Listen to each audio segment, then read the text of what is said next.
नमो अरिहन्तानं नमो सिद्धानं नमो आयिरीयाणं नमो वज्रायाणं नमो लोई सवसाहुणम। बोलिए अनंत अनंत सिद्ध परमेष्टि भगवान की जय। मुनि कुंज आचार्य श्री 61 आदि सागर जी गुरुदेव की जय। तीर्थ भक्त शिरोमणि आचार्य श्री 61 महावीर कीर्ति जी गुरुदेव की जय। तपस्वी सम्राट सन्मति सागर जी गुरुदेव की जय। बोले परम पूज्य चतुर्थ पट्टाधीश आचार्य श्री 61 सुनील सागर जी गुरुदेव की जय। गुरुर्ब्रह्मा गुरुर्विष्णु गुरुर्देवो महेश्वरा गुरुर साक्षात् परब्रह्म तस्मै श्री गुरुवे नमः।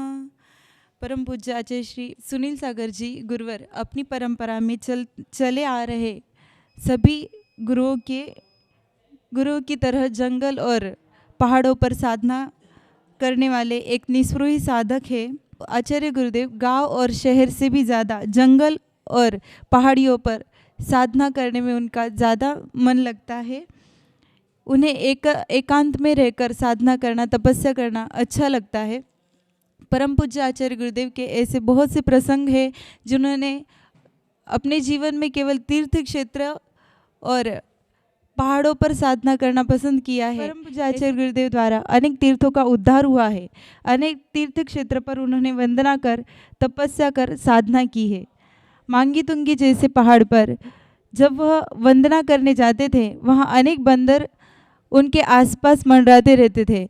बंदरों के बच्चे आसपास रहते थे और जब वो आचार्य श्री के पास बैठते थे तो अन्य लोगों को देखकर भी वो डरते नहीं थे और वहाँ से हिलते भी नहीं थे। वो शांति से पाठ सुना करते थे और आचार्य श्री के हाथों में से चावल भी खाया करते थे और उन्हें उस टाइम पर किसी चीज़ का डर या किसी चीज़ की भय संज्ञा भी नहीं हुआ करती थी।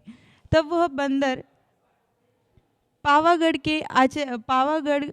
जब आचार्य श्री का विहार हुआ पावागढ़ की तरफ, आचार्य श्री का संग वहाँ पहुँचा तो वहाँ के अन्य धर्म के लोग भी उनके सामने नतमस्तक हुआ करते थे।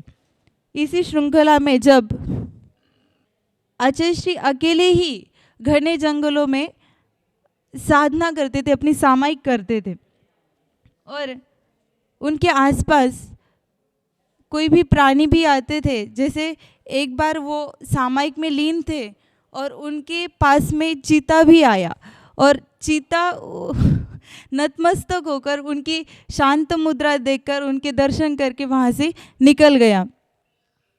ऐसे ही गुजरात क्षेत्र के ईडर तीर्थ क्षेत्र पर जब आचार्य श्री का जाना हुआ तो वहाँ के घने पहाड़ों में और जंगलों में एक गुफा थी, तो वहाँ जाकर वो साधना करते थे और 2-2 दिन तक वहाँ से आते भी नहीं थे। और जब रात होती थी तो अनेक खतरनाक प्राणियों की आवाज़, उनके दहाड़ने की आवाज़ आती थी, फिर भी आचार्य श्री अपनी साधना से सामायिक से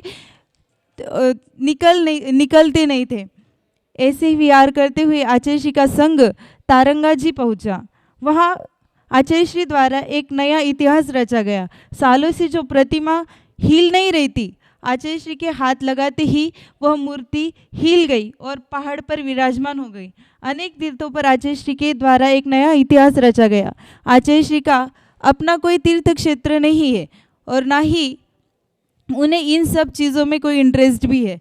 वो तो बस जो पुराने तीर्थ क्षेत्र है, सिद्ध क्षेत्र है, उनका जीर्णोद्धार करने में वो विश्वास करते हैं। इसलिए श्रावकों द्वारा या भक्तों द्वारा उनको तीर्थोद्धारक की भी पदवी से उपाधि से अलंकृत किया गया।